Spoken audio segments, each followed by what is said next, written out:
You take everything that the traditional people did, maximize the nutrients in the food, made the foods more nutritious and easier to digest, easier to assimilate those nutrients. And everything we do to our diet in the modern world minimizes the nutrients in the food and makes all the nutrients much harder to absorb. And that's why we have a health crisis. From the Weston A. Price Foundation, welcome to the Wise Traditions podcast for wise traditions in food, farming, and the healing arts. We are your source for scientific knowledge and traditional wisdom to help you achieve optimal health. And now here is our host and producer, Hilda Labrada Gore. Hey, Hilda here. What did traditional health ways consist of at one time, and how can we incorporate them into our modern lives? This is episode 545, and our guest today is Fallon Morell, the president and founder of the Weston A. Price Foundation. Sally explains exactly how traditional diets maximize nutrients, why they prioritize them, and how we today minimize them. She gets into the nitty-gritty of how to shift away from our processed foods, MSG, refined sweeteners, and refined salt, and how to get back to bone broth, foods from fertile soil, and traditional ways of preparing them so that they nourish us deeply. Before we get into the conversation, I want to invite you to follow the Wise Traditions podcast on the platform of your choice. This way you won't miss a thing. Or better yet, download our Wise Traditions podcast app to your phone. It's available on iOS and Android devices. Thanks for listening. This is Hilda Labrada Gore, and you're listening to Wise Traditions.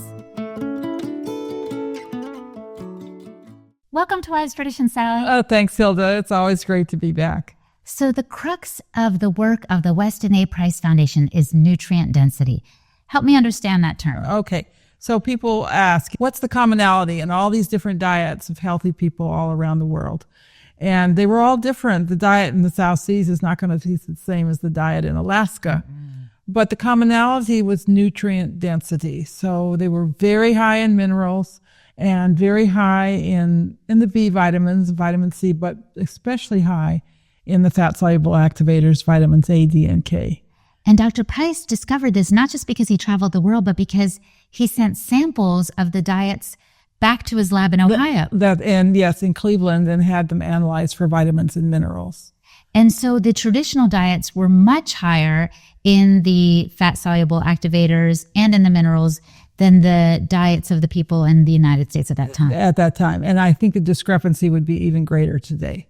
Oh, I imagine so. Yes. And so, we're talking about building this beautiful facial structure, beautiful, well-formed bodies, plenty of room in the sinus cavities, broad palates with straight teeth. That's all mineralization. So you want lots of minerals in the diet, but you want to absorb those minerals, and that's because of the fats. And the healthiest people on the planet, even today, you can tell by looking at them, right? And their facial structure, if they're well-nourished or not and have had all those things. Well, if they've been well-nourished during the period of growth, infancy and growth. So it needs to happen even in utero. Yes, preconceptual. These diets were practiced before conception, during pregnancy, breastfeeding, and the growth of the child. And so how is it, Sally, that in our developed world, in our developed countries, we've gotten so far from the idea of nutrient density? We're not looking for nutrient density. It's like we're looking for the cheapest foods we can afford. The cheapest and the most convenient. And we've tried to make things very convenient, off the shelf. You don't have to cook. They're going to taste fine, and we end up with nutrient deprivation in our food. And so it all starts really also with the soil, doesn't it? It does. And we have this wonderful brochure. We've printed over 1 million of these brochures. We have on page 10, we have a nice little comparison of then and now, primitive, healthy primitives, and not so healthy moderns. And the very first one is, in the primitive diets, the foods were grown on fertile soil. And our food is mostly grown on depleted soil. So a perfect example of this is what the Africans did when they came to a place they could see it was going to rain, they lit fire to the grass and burned all the old grass away. They also did this in Australia. And then when the rains came, the grass came up really green. And they knew that that milk was much richer in nutrients. And that was the milk that they drank before conception. Oh. Yeah. So they had the practices that they knew would make the soil rich, which would make their animals in turn also nutrient dense. The milk, the meat, the blood, the organ meats, everything was much richer in nutrients. And one of the things we do today that's depleting our soils is we're using glyphosate. And that's like a chelator. It binds up the minerals in the soil. Oh. So they might be there, but you can't get to them, so to speak. I knew that glyphosate was damaging to our health. I didn't realize it was damaging to the soil. Yes, it depletes minerals. And so anything in contact with that depleted soil is going to be more nutrient poor. Exactly right. And so most of the foods we eat come from that kind of soil. Oh my goodness. Unless you're making an effort to buy from farmers who are doing things to enrich the soil. And the best way to enrich the soil is what we call managed grazing, which moves the animals across the land every day. So they're not depleting the soil by eating too much, and they're always adding manure to the soil. Is that kind of Alan Savory's concept of holistic management? Yes, and this is what Joel Salatin does. And so we urge our members and our followers to purchase their milk and their meat and their eggs and chicken from farms who are operated this way. So it's not just that traditional soil or traditional diets were based on this healthy, fertile soil, but today can also get food from places that are doing it right. Yes, but it just doesn't happen. You have to understand why, and you have to go out and make an effort to purchase your food from these kind of farms. Yeah, A.J. Richards says, shake the hand that feeds you. Like find that local farmer and see what their practices are. Yes. And make sure they're aligning with these traditional ways. I like that. Shake the hands that feed you. Yeah, instead of bite. All right, what's another? Okay, so the second one is really important. When they killed an animal in traditional practices, the first thing they ate were the most nutrient-dense parts of the animal. They ate the brain, the liver, the marrow, and the tongue. And those spoiled easily, so they ate those first. And they are definitely the most nutrient-dense. I mean, liver is 10 to 100 times more nutritious than the muscle meats. Wow. Yeah. Wait, repeat that statistic. Liver is 10 to 100 times more nutrient-dense than the muscle meats. Wow. And this is one thing that always happens in traditional cultures. They don't let anything go to waste. Now, they have ways of making these parts taste better. I say ways of making awful taste good. But they ate all these nasty bits, okay, first. And we don't eat them at all. No. In fact, they're usually sold by the butchers to the pet food industry. Oh. The pets get them, but we don't. Hilda, there's a crying need for ways to get these organ meats back into our growing children.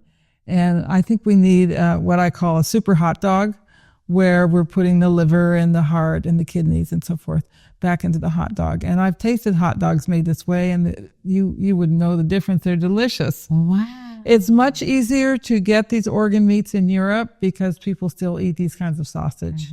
Another thing they did not let go to waste was the blood.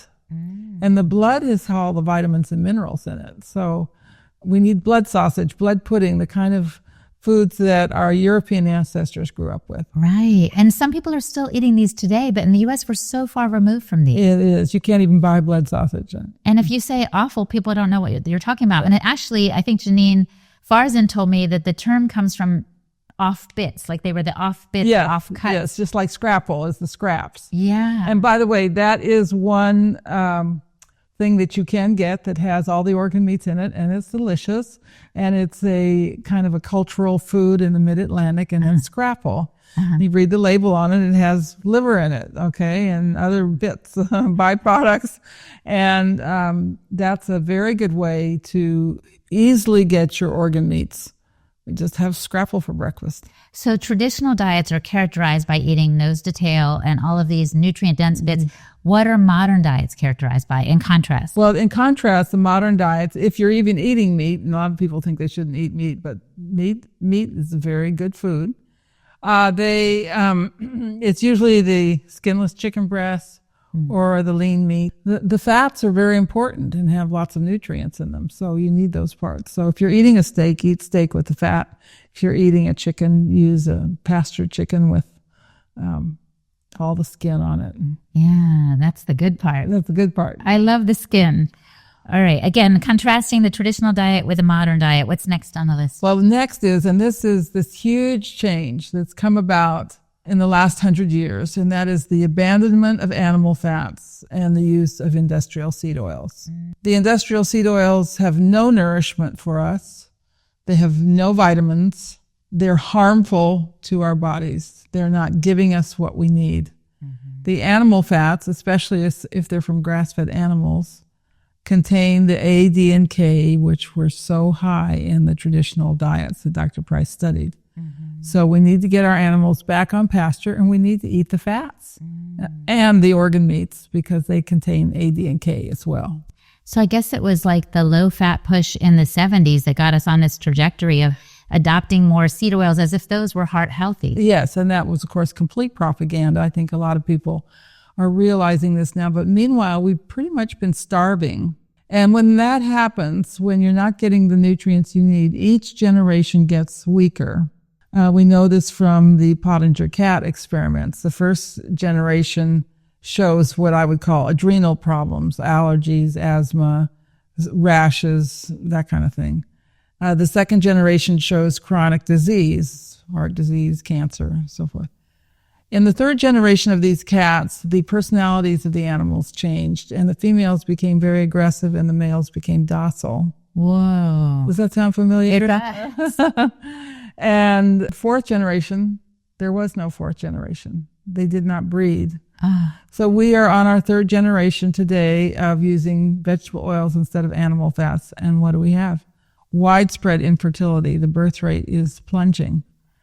Oh, no. Yeah. So it's like we've turned that experiment with the cats into a real life study with all of us. Yes. Because people are struggling with fertility and all this. Yes. And very often, if they get back on our diet, lots and lots of butter, lots of egg yolks, cod liver oil for vitamins A and D, meat and especially liver, they get pregnant. The man and the woman have to do this. A friend of mine was like, I got to talk to Sally. This is working too well. She's like on her fourth kid now. But that's a good thing. Yes, that's what we want. Yeah. Wow. Okay, so next on the list of traditional diets versus the modern diet. Well, again, this goes back to our farming techniques. Not only have we depleted our soils, but we put our animals in confinement. So they're eating grains and dry grass, and they're never getting the nutrients of green grass or of the sun. So they're getting vitamins A, D, and K in their feed, but it's the wrong form. It's not a very utilizable form. And so this putting the animals into confinement is another step down, another step that depletes nutrients and usually adds a lot of toxins too. So why did we do that? Who gave us that idea? Well, this is, I call it Marxist agriculture. This was Karl Marx wanting the industrialization of agriculture, the end of small farms, big industrial farms. And that's been imposed on us through the Department of Agriculture. I don't think they would believe you if you told them that they were promoting Marxist agriculture, but they are. Wow. So like the big guy gets bigger and the small guy disappears, basically. Right. Except that we've reversed this trend today. We have lots of farms who put their cows back on grass, or chickens back on grass. And again, we encourage people to patronize these small farms. So over this past weekend, I went with my daughter and husband to do like a farm crawl in Montgomery County, Maryland. And we went to this little museum, which I thought was so cute. Anyway, they told us that there used to be, I don't know, maybe 30 or 40 years ago, like 300 to 400 dairy farms in this area in Maryland. And now there's only 2. Yeah. There used to be 6,500 dairy farms in Maryland. And now there's less than 200. Oh my goodness. And Maryland as a whole. This is so sad. But like you said, the trend is reversing. The trend is reversing. There's actually a small increase in small farms. And definitely the farmers doing it this way are selling their products. Yeah, because people are clamoring, as you said, for you know what kind of saved us is the internet, because now we can find these farms. That's right. Our website, realmilk.com, you can go on and find raw milk anywhere. And the farms doing the raw milk are also doing the managed grazing and the chickens on grass and so forth. Yeah, and all the platforms, social media. I think one time you said to me it was the upwising of the crowd. That was right. Okay, so we want to have our animals not in confinement because that was a tradition. And again, we're talking about going from nutrient dense to nutrient poor. And these are just all of the things that have taken us away from a nutrient dense diet. And the next one is one of my favorite subjects, pasteurization. So raw milk is, especially raw milk from cows on pasture, is very nutrient dense food. And every single vitamin and mineral in raw milk has a special enzyme that ensures 100% assimilation. No other food is like this. Okay. And when you pasteurize, all those enzymes are destroyed. So you only absorb maybe a fraction of what's there. So that is really going from a nutrient dense food to a nutrient depleted food. If not like a dead food, basically. A dead food, yes. All of those live enzymes are gone. Knocked out. Coming up, Sally explains how raw milk is naturally capable of fighting pathogens. And she also gets into why it's critical to avoid foods with soy in them. You're listening to the Wise Traditions podcast from the Weston A. Price Foundation. We pause now to recognize our sponsors. The New Biology Clinic. Modern healthcare systems are failing us. You know it as well as I do. Months-long waits for appointments are typical, only to spend 10 minutes with the doctor who quickly makes a generic diagnosis, resulting in medication dependency, invasive treatment options, and unpleasant or harmful side effects with no real cure in sight. If this sounds all too familiar, consider a different approach with the New Biology Clinic, founded by Dr. Tom Cowan, a respected alternative medicine doctor, vice president of the foundation, by the way, author and speaker. Dr. Cowan's holistic perspective on health and wellness and the true nature of health and disease, it really sets this clinic apart. At the New Biology Clinic, it's not about quick fixes. The wellness specialist takes time to understand your unique story, and they recognize that illnesses have various causes and you deserve a personalized healing experience. Clinic members enjoy a flat monthly fee that includes a range of valuable services like virtual health consults as needed, wellness specialist-led live streams on diverse health topics, access to a members-only resource library, and multiple live group sessions every month.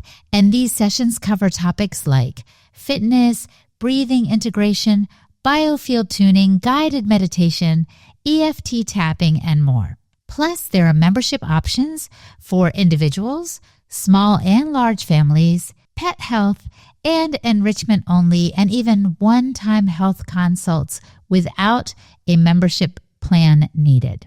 Unlike traditional healthcare models, by the way, that thrive on frequent visits and prescriptions and treatments, the New Biology Clinic, its motivation is to find the root causes of illness, support your personal healing journey, and to keep you healthy. So, go to their website, newbiologyclinic.com, to find out more, or reach out to their friendly care team via phone or email. And whatever you do, use the code WISE Traditions in all caps to get $100 off your membership activation fee. Or use the code WAPF, also in all caps, to get your first month free on an enrichment services only membership plan. Again, go to newbiologyclinic.com to learn more. Or reach out to their friendly care team via phone or email. And use the code WISE Traditions in all caps to get $100 off your membership activation fee. Or use the code WAPF in all caps to get a discount on the Enrichment Services Only membership. Codes must be in all capital letters.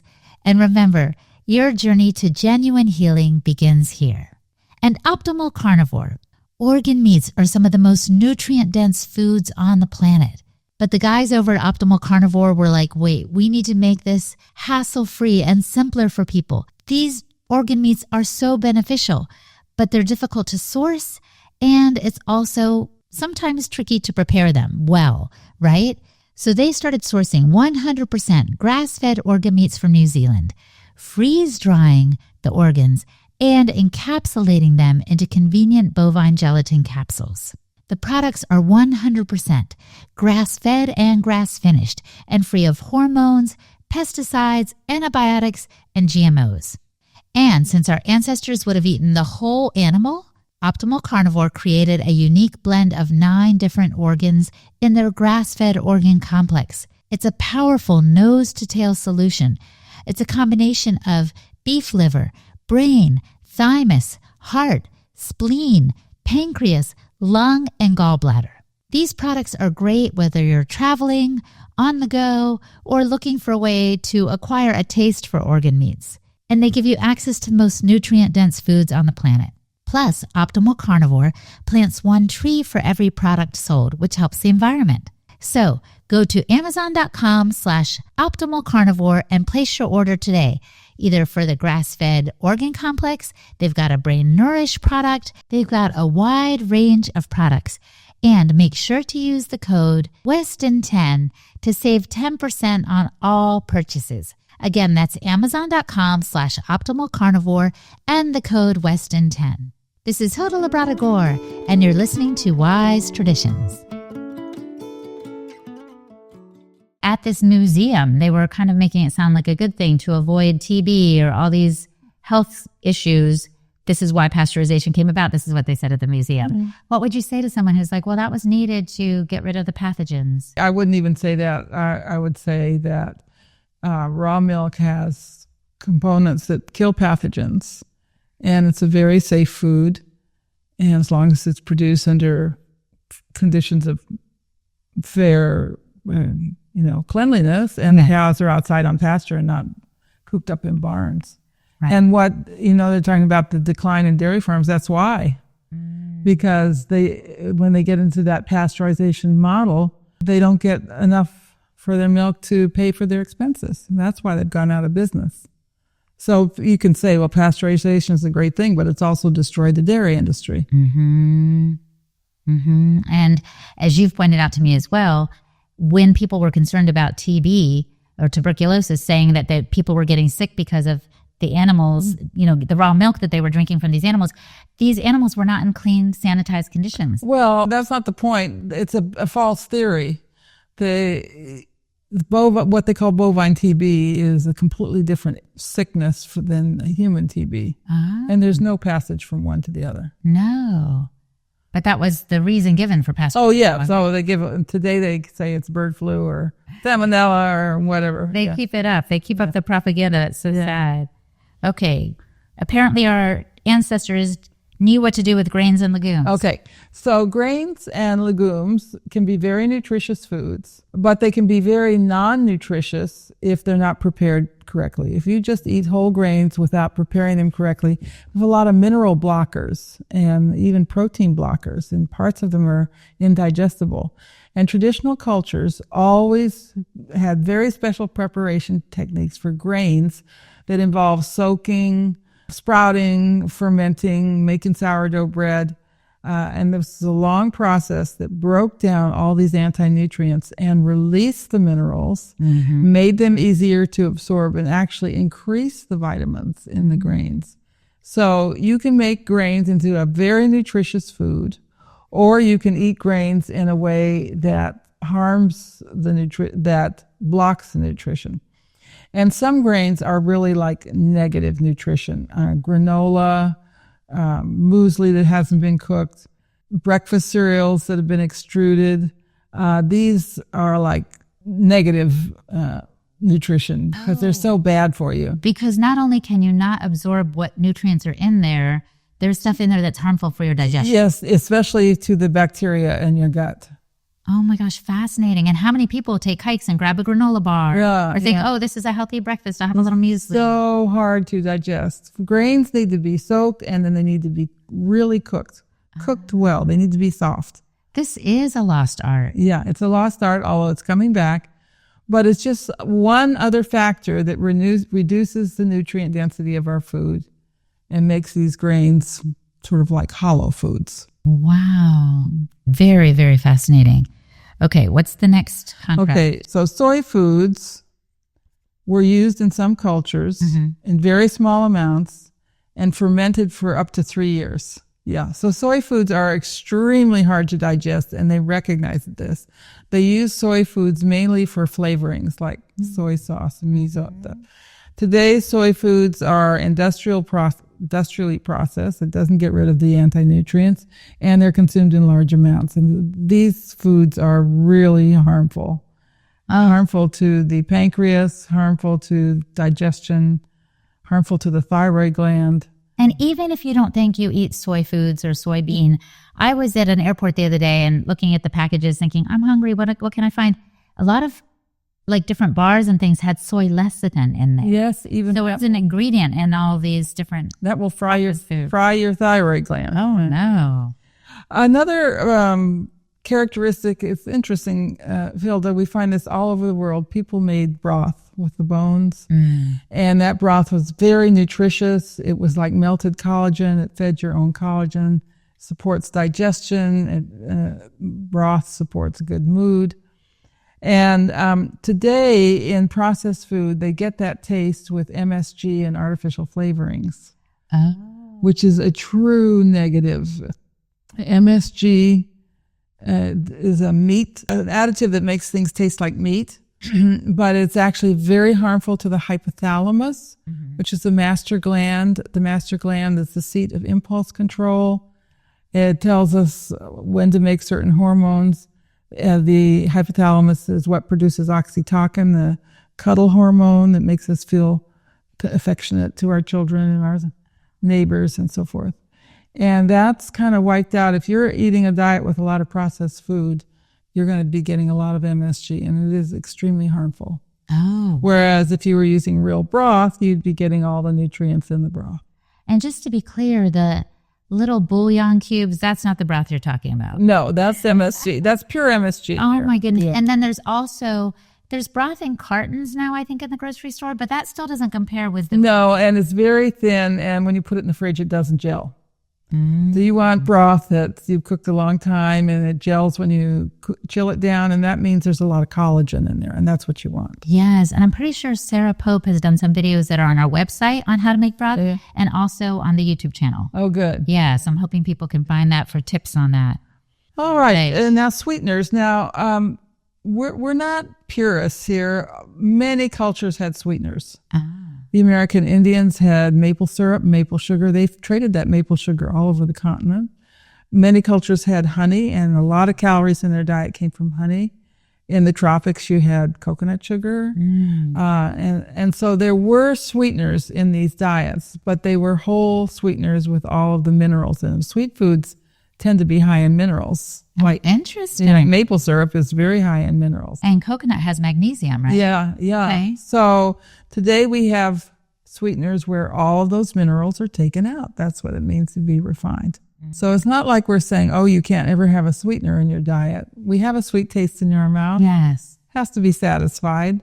But we want to satisfy with the sweeteners that are traditional and that are full of nutrients. So for things like stevia or agave or even xylitol, what does the foundation think about that? Yeah, those are not natural sweeteners. They were not in traditional diets, and there can be some harmful consequences today.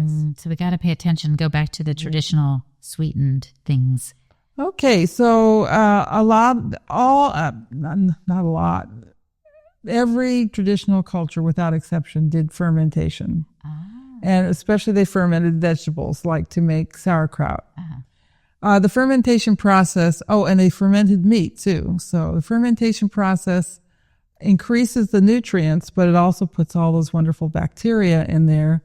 And they're like nutrients too. And when they get in your gut, they produce vitamins and minerals and help digest your food. We have pickles in our culture, but they're pasteurized and heated and processed. Yeah, and sometimes pickles are just set in vinegar, cucumber set in vinegar or something, right? Right. It's not the same thing as the fermentation. Exactly. So we need to get back to the real sauerkraut that has not been heated, has not been pasteurized.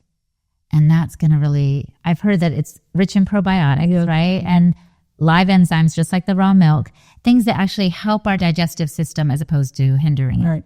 And I've heard of many miracle stories of digestive problems were cured simply by eating sauerkraut with every meal. Yes. What's that thing you always say about a tablespoonful of sauerkraut? Yeah, it's got more probiotics in it than a whole bottle of probiotic pills. Right, because those usually just have one strain. Like, let's get the live real deal. Yeah, right? and there's much more in the sauerkraut.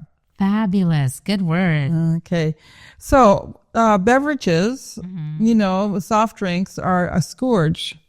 And I see children drinking soft drinks. I think the parents are crazy to let their children do this. We were never allowed to have soft drinks in our house. So, my parents knew better. And the traditional peoples had soft drinks, but they were fermented, lacto-fermented. A good example is kombucha. Yes. Also in Africa, they were the masters of fermentation with these very sour, what we would call near beers, low alcohol, but very high in lactic acid and fermented beverages. So we need to get back to these. Yes. And a lot of people are and making their own. Or we need to get the fermented grains, beverages made with fermented grains. We need to get those back into the diet. Fascinating. And I love that you're not negating the fact that people might crave something bubbly or, like you said earlier, crave something sweet. That's natural. And there's a natural way to address that craving. Yes. And the traditional soft drinks were sour. So they were full of lactic acid. They were full of good bacteria, full of B vitamins, full of vitamin K. And they were extremely refreshing because they were carbonated.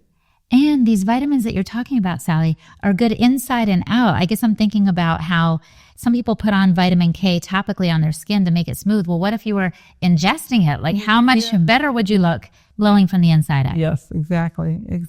Now, what about the role of salt? Okay, so all traditional cultures had salt. We don't tell you have to eat a salt-free diet. How horrible the food would be. Oh, gosh. But it was unrefined salt with all of the minerals in it.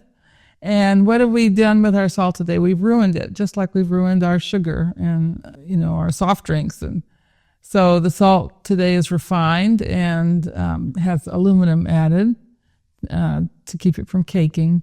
So we need to go back to the unrefined salt. And that's not hard to do. There's many brands available today. In the traditional diet, the vitamins were natural. They were in the foods. They were balanced with all the cofactors. Today, people are taking vitamins that are made in factories, isolated vitamins not balanced by the cofactors. It's not the same thing. And then we have cooking techniques. Typically in traditional cultures, the cooking was slow and low. It was underground pits. It was in pots, but it was very slow cooking. And now most people today cook in the microwave, which totally destroys the food, destroys the nutritional value. Not a good thing. The microwave is banned in Russia. They don't know. I didn't know. Because they did studies and they found that what they did to the food and what they did to the people who ate the food, and they don't allow them. I'll never forget talking to a scientist friend of mine, and he was like, "Oh, Hilda, microwaving is just like cooking. When you cook over a heat, it changes the composition of the food. It's doing the same thing. How is it different?" No, the microwaving changes the composition of the water. And cooking doesn't do that. Regular cooking. And so it makes it so that it's difficult to digest? Yeah. It's like a foreign substance. Wow. Finally, last thing is they use traditional seeds and open pollination, which makes for far more nutrient-dense food. And today we use hybrid seeds and GMO seeds. And these typically result in a crop that is lower in nutrients than the traditional. So help me understand this. So let's say I'm going to a farm and they say, "Oh, we've got this wonderful variety of tomato." Likely it's hybridized to look a certain way and appeal to me a certain way, right? Is that bad? Well, it's not the worst thing you can do. Hybridization is not the worst thing you can do. Okay. The worst thing you can do is spray that tomato with Roundup or a pesticide. But there is more nutrition in the non-hybridized.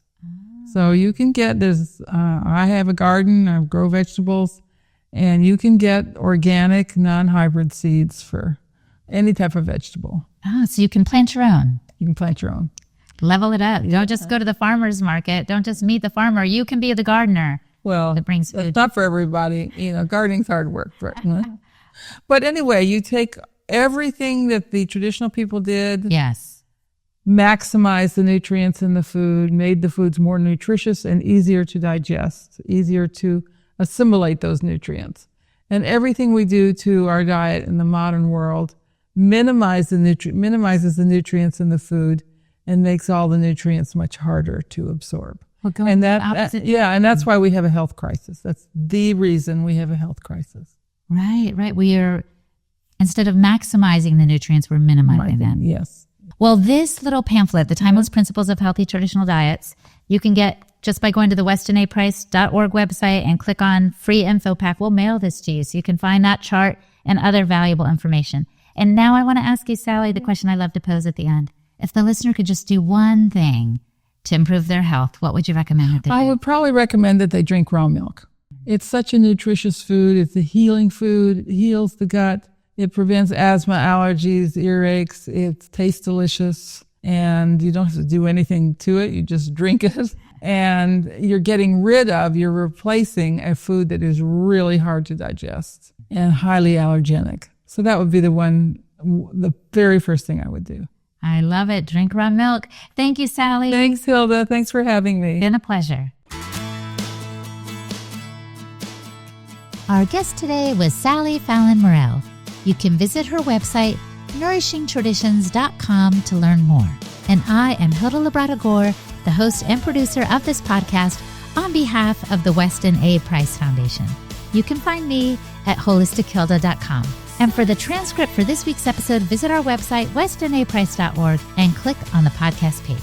And now a simple reminder to follow this podcast on the platform of your choice. Oh, and I also have a podcast review from Apple Podcasts from Lise14, who said this: I love all the natural living advice I get from this podcast. Lise14, thank you. Thank you so much for leaving us a review. Not everybody does that. If you do, and when you do, I will be happy to give you a shout out. As much as I can. We have thousands of reviews actually, but I'm happy to give yours a shout out if you do it soon. So go ahead, go to Apple Podcasts, give us a bunch of stars, tell folks why the show is worth listening to, and listen to the very end of upcoming shows to see if you get a shout out. In the meantime, thank you so much for listening, my friend. Stay well, and remember to keep your feet on the ground and your face to the sun. On behalf of the Weston A. Price Foundation, thanks for listening. We have many free resources to support you on your health journey. Visit westonaprice.org to find podcasts, articles, videos, and more. You can also find a local chapter near you for help in finding sources of great food. We invite you to support the Foundation's mission of education, research, and activism by becoming a member. Thanks again, and take care. Wise Traditions is a project of the Weston A. Price Foundation for wise traditions in food, farming, and the healing arts. The content on this podcast is provided for informational purposes only and is not intended to substitute for the advice provided by your doctor or other healthcare professional. It is not intended to be, nor does it constitute healthcare or medical advice.